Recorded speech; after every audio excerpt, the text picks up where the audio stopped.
আসসালামু আলাইকুম রহমতুল্লাহি ওবরকাতুহু। সম্মানিত দর্শক, ইতিহাসের একটা চমৎকার সময় পার করছে জামায়াত ইসলামী বাংলাদেশ।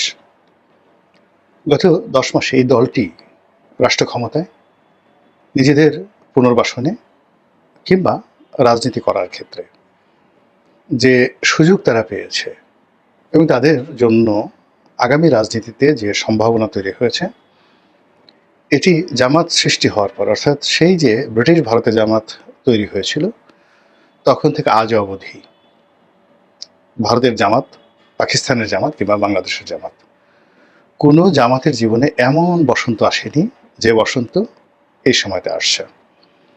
এখন জামাতের লোকদের সুসময় এতটা তুঙ্গে যে তারা এখন মুক্তিযুদ্ধ নিয়ে মুক্তিযোদ্ধাদের সাজেশন দিচ্ছে। তারা এখন রাজাকার, আলবদর, আশামস এইগুলোর ইতিহাস কেমন হবে, এগুলোর চরিত্র কেমন হবে, এই বিষয়ে তারা জাতিকে জ্ঞান দিচ্ছে। তারা বাংলাদেশের যে মহান মুক্তিযুদ্ধ, সেই মুক্তিযুদ্ধের নতুন সংজ্ঞা, মুক্তিযোদ্ধাদের নতুন সংজ্ঞা এবং সংবিধান নতুন করে রচনা, ছুঁড়ে ফেলে দেওয়া, সংবিধান সংশোধন ইত্যাদি সব ব্যাপারে যে গুরুত্বপূর্ণ ভূমিকা পালন করছে, এমন সুযোগ বাংলাদেশের কোনো রাজনৈতিক দলের অতীতে কখনো আসেনি এবং আগামীতে আসবে বলে মনে হচ্ছে না। ইতিমধ্যে জামাত নিজেরা যে সকল কথা বলেছে, যে সকল কাণ্ড করেছে এবং তাদের ইনফ্লুয়েন্সে অর্থাৎ প্রভাবে ডক্টর মোহাম্মদ ইউনূস অথবা ডক্টর মোহাম্মদ ইউনূসের দল এনসিপি, তারা যে সকল কথা বলেছে, কাজ করেছে এবং এখন পর্যন্ত করে যাচ্ছে, এই ধরনের কাজ স্বাধীন বাংলাদেশে বিএনপি, আওয়ামী লীগ, জাতীয় পার্টি, যারা ইতিপূর্বে রাষ্ট্র ক্ষমতায় এসেছে এবং মোশতাক সহ, খন্দকার মোশতাক সহ, তারা কেউ কখনো সাহসী পায়নি।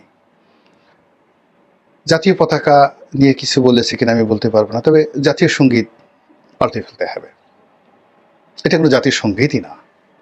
এই কথা বলেন তো, এরশাদ যখন ক্ষমতায় এসেছিল তিনি বলতে পারতেন? জিয়াউর রহমান বলতে পারতেন? বিএনপি বলতে পারে একবে এখনো, কিংবা আওয়ামী লীগ? কিন্তু জামাত, তারা যারা সঙ্গী সাথী রয়েছেন, তারা সেই কথা বলে দিদা আসছে, মানে একটা জনমত তৈরি করার চেষ্টা করছে। তারপরে অতীতের যত ইতিহাস, মুক্তিযুদ্ধ থেকে শুরু করে যত ইতিহাস রয়েছে, সব ইতিহাস জাস্ট রিসেট করতে হবে, বাদ, নতুন করে শুরু করেন, ফ্যাক্টরি সেট দিয়ে দেন। এবং ফ্যাক্টরি সেট যদি দিয়ে দেন, তাহলে আমাদের এই ফ্যাক্টরি সেট আপের কথা তারা বলছে 1947 থেকে, দেশ ভাগের পর থেকে যে ইতিহাস, সেই ইতিহাস সামনে আনেন। তাহলে সেই ইতিহাস হলে জাতির পিতা কী হবে? কায়েদ আজম মোহাম্মদ আলী জিন্নাহ। 47 সনে দেশ বিভাগের তার যে ভূমিকা সেখানে আসবে। তারপর কাজী আব্দুল ওয়াদুদ, আবুল হাসিম, তাদের নাম আসবে, শেরে বাংলা ফজলুল হকের নাম আসবে, আরও কত কি। তারপরে মুক্তিযুদ্ধের যে ইতিহাস, সেই ইতিহাস যদি আপনি একটা বিচ্ছিন্নবাদী আন্দোলন হিসাবে আপনি অভিহিত করেন, ভারতের প্ররোচনায় এটি চাপিয়ে দেওয়া যুদ্ধ, যে যুদ্ধে আমরা পাকিস্তান থেকে আলাদা হয়ে গেছি আর ভারত আমাদের সব কিছু নিয়ে গেছে, এই যে ন্যারেটিভগুলো যেভাবে আলোচনা হচ্ছে এই সময়টিতে, এবং কোথাও নয়, ঢাকা বিশ্ববিদ্যালয় চত্বরে এবং বিশ্ববিদ্যালয়ের চত্বর থেকে শুরু করে সব জায়গাতে যেভাবে জামাতের লোকজন প্রভুত্ব করছে, রাজত্ব করছে, এটি এই বাংলায় কখনো হয়নি। সবসময় ঢাকা বিশ্ববিদ্যালয়ে ইস্টাবলিশমেন্ট বিরোধী হয়েছে। বিএনপির সময় ছাত্রলীগ ভালো করেছে, আওয়ামী লীগের সময় ছাত্রদল ভালো করেছে, এরশাদের সময় ছাত্রদল, ছাত্রলীগ ওখানে শক্তিশালী ছিল। এই প্রথম রাষ্ট্র ক্ষমতায় জামাত, আর ঢাকা বিশ্ববিদ্যালয় জামাতের কর্তৃত্বে সবকিছু হচ্ছে। তো এটা শুধুমাত্র শেখ হাসিনার জামানাতে শেষের দিকে সম্ভব ছিল। অর্থাৎ তিনি পুরো ক্ষমতাটা কেমনভাবে কবজা করে নিয়েছিলেন যে ঢাকা বিশ্ববিদ্যালয়ের ভাইস চ্যান্সেলর, জগন্নাথের ভাইস চ্যান্সেলর, তারপরে সেনাবাহিনীর প্রধান, পুলিশ বাহিনীর প্রধান, এরপরে ছাত্রলীগের প্রধান, যুবলীগের প্রধান, সবাই একসাথে যেভাবে জয় বাংলা বলতে পারতেন একই মঞ্চে উঠে, কারো লজ্জা ছিল না, শরম ছিল না, সবাই এক মঞ্চে উঠে জয় বাংলা, জয় শেখ হাসিনা, জয় বঙ্গবন্ধু, বাংলাদেশ দীর্ঘজীবী হোক। ঠিক এখন দেখবেন হাতে গোনা দুই একজন, তাও পারবেন কিনা বলতে পারি না, তারা সবাই ইনকিলাব জিন্দাবাদ, বাংলাদেশ জিন্দাবাদ, নারায়ে তাকবীর, আল্লাহু আকবার। তো এই সমস্ত বিষয় এক টেবিলে বসে খেতে খেতে, গান গাইতে গাইতে, আলোচনা করতে করতে বলতে তাদের কোনো অসুবিধা হবে না। গত 10 মাসে এই যে একটা রসায়ন, সেই রসায়নের ফলে কোনটা জামাত আর কোনটা সরকার, কোনটা জামাতের আমির বা আমিরে জামাত আর কোনটা ডক্টর মোহাম্মদ ইউনূস, কোনটা আসিফ নজরুল আর কোনটা সেই জামাতের যে নায়েবে আমির আবদুল্লাহ মোহাম্মদ তাহের কিংবা গোলাম পারওয়ার, এগুলো আলাদা করা যাচ্ছে না।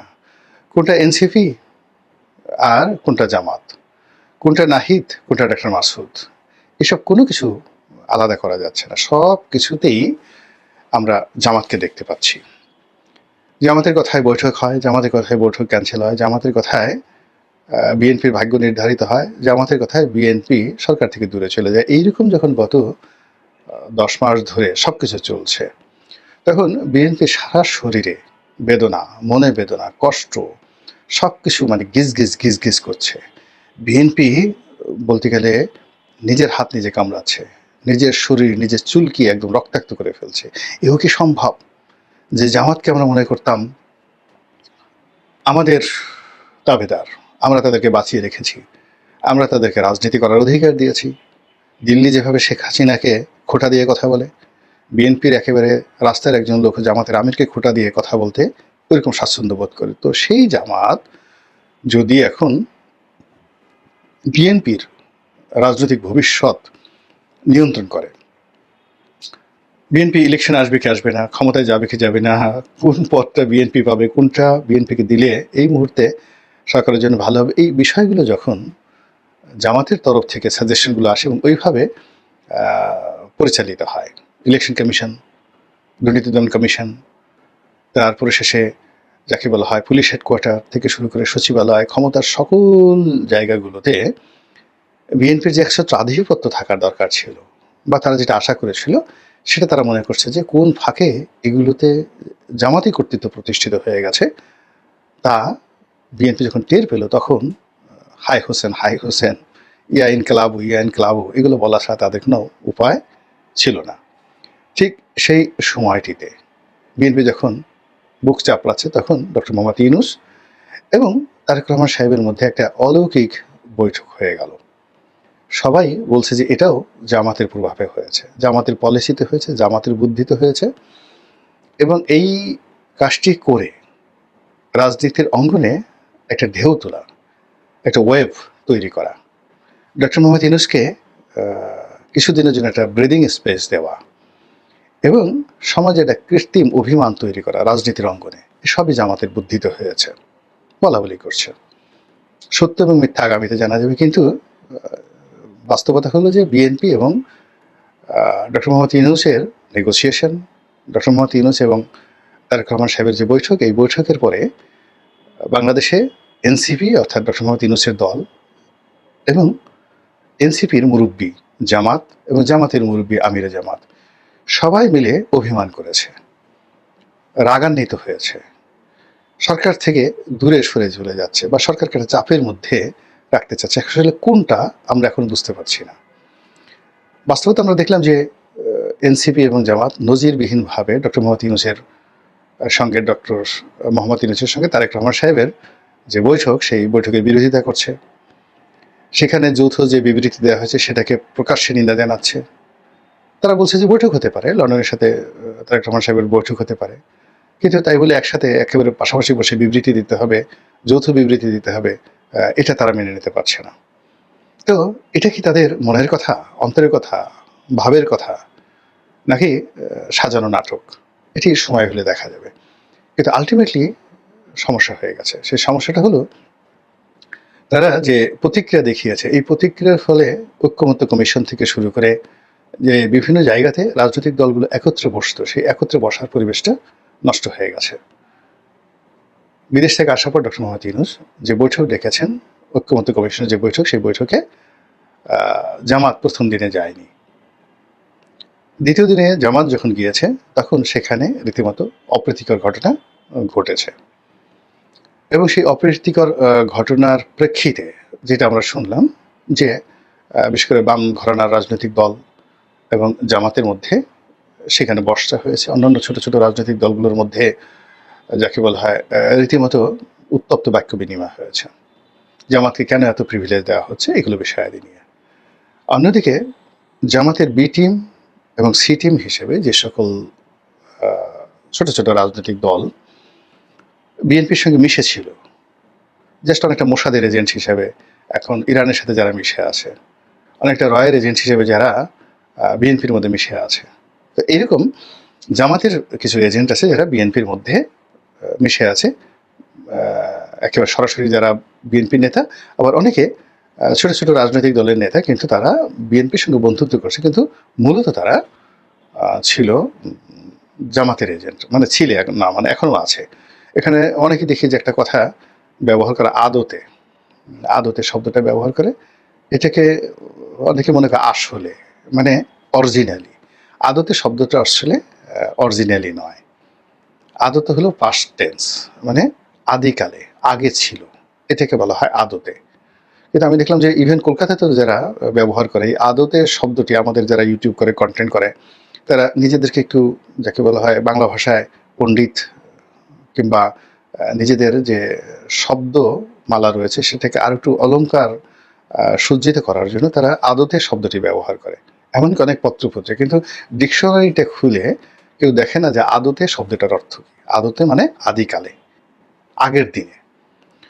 তো এখানে যদি বলা হয় আদতে জামাতের এজেন্ট, মানে একসময় জামাতের এজেন্ট ছিল, এখন নেই, এরকম।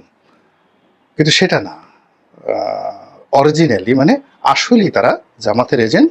এখন তারা জামাতের এজেন্ট আছে, কিন্তু ভুল পাল্টে ইরানের এজেন্ট হয়ে, মানে মোসাদের পরিবর্তে ইরানের এজেন্ট হয়ে যেভাবে ইরানের সর্বনাশ ঘটছে, এইভাবে বিএনপির মধ্যে যারা সর্বনাশ ঘটাচ্ছিল তারা এই লন্ডন বৈঠকের পরে অনেকেই তাদের মুখোশ খুলে ফেলেছে এবং তারা মুখোশ খুলে কেউ সরাসরি ডক্টর মোহাম্মদ ইউনূসের দিকে চলে গেছে, কেউ এনসিপিকে শক্তিশালী করার চেষ্টা করছে, কেউ আবার তাদের পুরনো যে জায়গা আদিকাল সে জামাতের ফিরে আসার চেষ্টা করছে।